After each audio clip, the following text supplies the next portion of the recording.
Trinidad Chambliss, Lane Kiffen, and the Ole Miss Rebels head to Norman to face John Mateer, R. Mason Thomas, Brent Venables, and the Oklahoma Sooners in a massive SEC showdown. A couple of 6-1 football teams going head-to-head in a game that both of them just have to get. Both of them have SEC losses on their record now. You can't lose this game if you want to be a team that can be in the conversation for the college football playoff once that conversation begins in the early stages of November. Let's start with Ole Miss because that was truly a devastating loss against Georgia. That was the exact type of game you wanted to play. They scored touchdowns on their first 5 possessions of the day. Are you kidding me? Lane Kiffen is dialing it up. They're up by 9 points going into the fourth quarter. There's the 4th-and-1 run, though.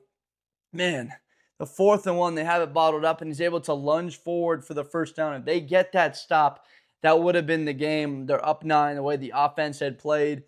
Georgia winds up being able to score, but you just have to give credit to Lane Kiffen. This team was as prepared to play well in a big matchup that I've ever seen. That is at Georgia, at Sanford. I know that's maybe not the same Georgia. They're certainly giving up a whole lot more points on the defensive side than we've ever seen them give up. But Trinidad Chambliss, the kid from Ferris State, a pair of D2 national championships. This guy is playing unbelievably well. Why? Because he's confident. He has the confidence from his play caller in Lane Kiffen, and he's been able to deliver the ball on time and accurately. Now, he wasn't quite as accurate against Georgia. He came out the game. It wasn't like every single throw was there, but they continued to attack. The only issue for me was that they didn't get Kewan Lacy going earlier in the game. A lot more Chambliss and his success on the ground. It's what the attacks have looked like against Georgia with not that much of a pass rush on the day.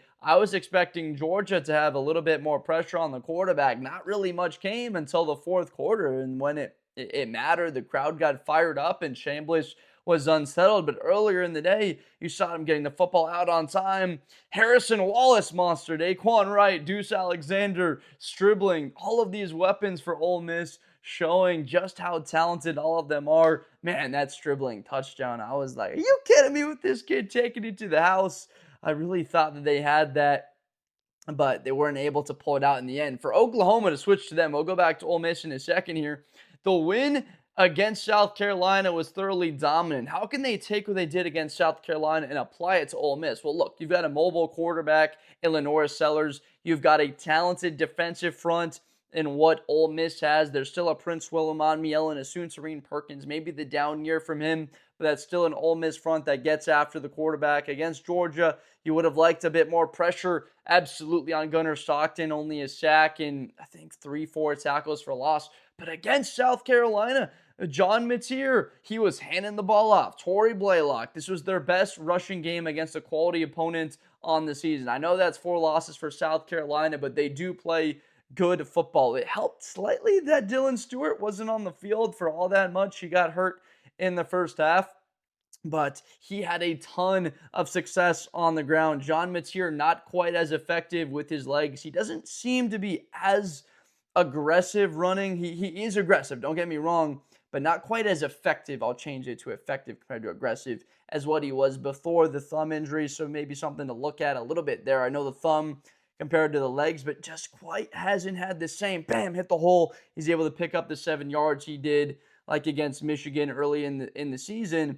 I look at what John Mateer did against South Carolina. How can he play a similar efficient type of performance? Well, they have to protect him. If Oklahoma wants to beat a team in Ole Miss, they're going to have to protect him the way that they did. Only 1 sack on the day for South Carolina against a talented front.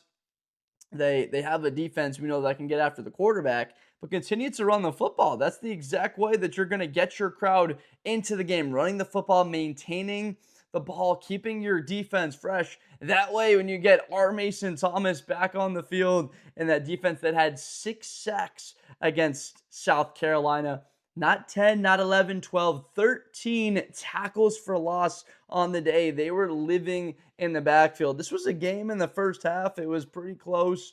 South Carolina goes for it on the 4th and goal from the 5-yard line. Shane Beamer, I don't know what we're doing, decides. And then second half, you have the fake punt, 4th and 2, and it throws it right to an Oklahoma player. And that was just about the end of it. I think it was a 10-point game at that point. But Oklahoma, this defense continues to show that they are an elite group, a top 5 defense in college football. Ole Miss doesn't quite have the horses that they do on defense, but this offense does possess more of an explosive downfield passing attack than what Oklahoma does. I mean, we've got Satania over here for Oklahoma. I'm looking at him to be an impact player against that Ole Miss secondary, which absolutely got exposed at times by Zachariah Branch, who went off for a decent day. Dylan Bell, Oscar Delp, the tight end, having a nice performance. You go down through that Georgia lineup and how many guys caught passes and had an impact. We're talking about Gunnar Stockton, who isn't Peyton Manning back there, but he was 26 of 31,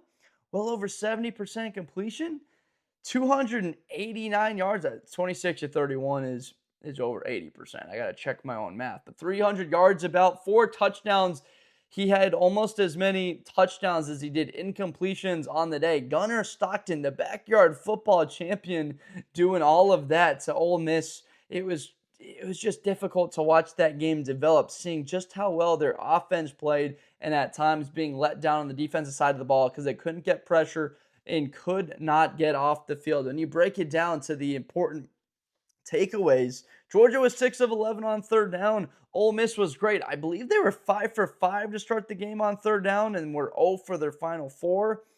Georgia had 510 total yards on the day. They were really able to run the football a lot more than Ole Miss. That was really the main discrepancy. They had 220 rush yards to Ole Miss's 90. They were able to have the production from their quarterback a bit more running the football. They were really able to get Nate Frazier going in this one, 72 yards. Chauncey Bowens was killing them at times. I'm looking at Oklahoma and I'm like, all right, with the success you just had on the ground game, I'm starting to feel that. My lean early in this matchup is towards John Mateer. They both of these quarterbacks have experience. You can't just say John Mateer played a little bit more power 4 football. You're going to give the guy, say he's more experienced. Now, both of these quarterbacks have plenty of experience. They've played now on the big stages. John Mateer's played in Red River. Trinidad Chambliss has made the pilgrimage to play at Sanford Stadium against the Georgia Bulldogs and Kirby Smart's squad. Look, both of these guys have now been blooded, if you will. This is their opportunity. The winner of this game positions themselves in a decent spot. Look, with Oklahoma's schedules, it's still an absolute gauntlet. No one's going to be feeling sorry for what Oklahoma has to go through for Ole Miss. They still have tough games, but if you beat Oklahoma, it's there. Everything you want to do is in front of you. Why? South Carolina, Citadel, Florida, Mississippi State. If this team beats Oklahoma on the road, they will finish the season 11-1, and I believe they will be in the SEC championship game. I'm confident enough to say that. I believe that this team has a different sort of makeup to the squad that wound up losing to Florida last year. That Chambliss at quarterback, he has what it takes. They have the ground game. Lane Kiffen has more of that confidence to come out of last year and use that as a lesson to implement it with his players. This team has that marquee win. They've beaten LSU earlier in the season. That's propping them up somewhat in the rankings. Oklahoma, a lot of what they have so far and why they're ranked so high is because of the wins against Auburn, the win against Michigan. That's why they were ranked in the top 5. A win against South Carolina still helps your case against a quality team. But overall, the winner of this game now, you really have a shot. Whereas if you're Oklahoma, you lose this game, I mean, you're looking at Tennessee and at Alabama. And still, Missouri and LSU at the end of the season. This is definitely a must-win for Oklahoma. Absolutely must-win for Ole Miss. Like, they could be a 10-2 squad for Ole Miss. Wouldn't probably be in the SEC championship game. but absolutely can be if they beat Oklahoma on the road. And if you're Oklahoma, this is it. I mean, John Mateer, you were talked about as a Heisman contender before that thumb injury. He still has it out in front of him with enough on the schedule to be in that conversation and to be that team. They have the defense to win a SEC championship and maybe a national championship. The question is, do they have a quarterback that can be efficient enough, not make the crucial turnovers the way he did against Texas in the Red River game, to take care of the football and to distribute it to his guys and actually have production in the ground game and not just have to be John Mateer, go put a cape on and be the superhero to win the game, and they can have that balance. Because Oklahoma will get after Trinidad Chambliss. You can already see the stat line. 4 sacks, 7 tackles for loss. They're going to make it havoc for Ole Miss in the backfield all day long, getting pressure on them. And they will have John Mateer run the ball 8-9 times, 45 yards on the ground. You can already see the stat line, but what will the result be? I'm leaning towards Oklahoma.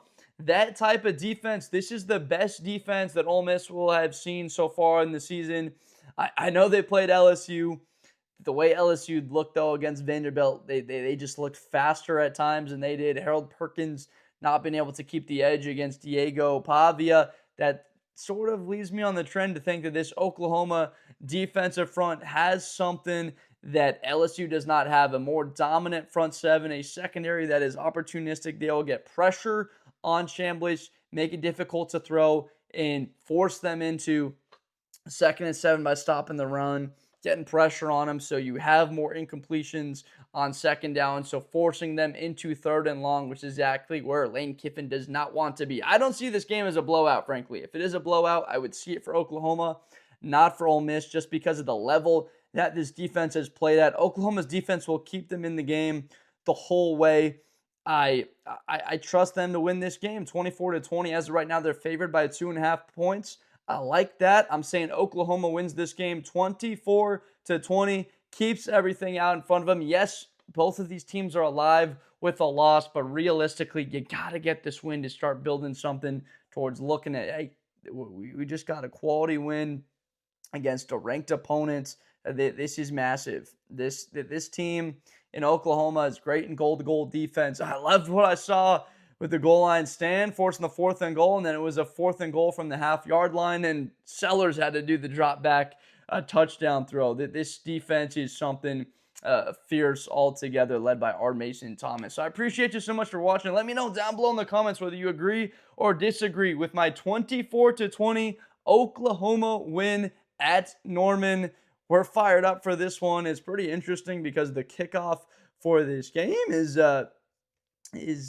something that you probably would not expect that it would be that early in the day. It's an afternoon. It's a 12 o'clock kickoff. So get up and get ready for what could be the biggest game of the day in college football. There's also Mizzou-Vandy. So some big games once again in the SEC. I appreciate you so much for watching. Please subscribe for more Blitz with Blender content in the future. I make NFL and college videos every day. Thank you so much for watching, and I'll see you next time. Best player in college football. That Georgia and Ohio State game, New Year's Eve, is going to be a classic. Josh Blender, hi everybody, I'm Josh Blender. To the 40, 35, 30, Espinosa to the 20.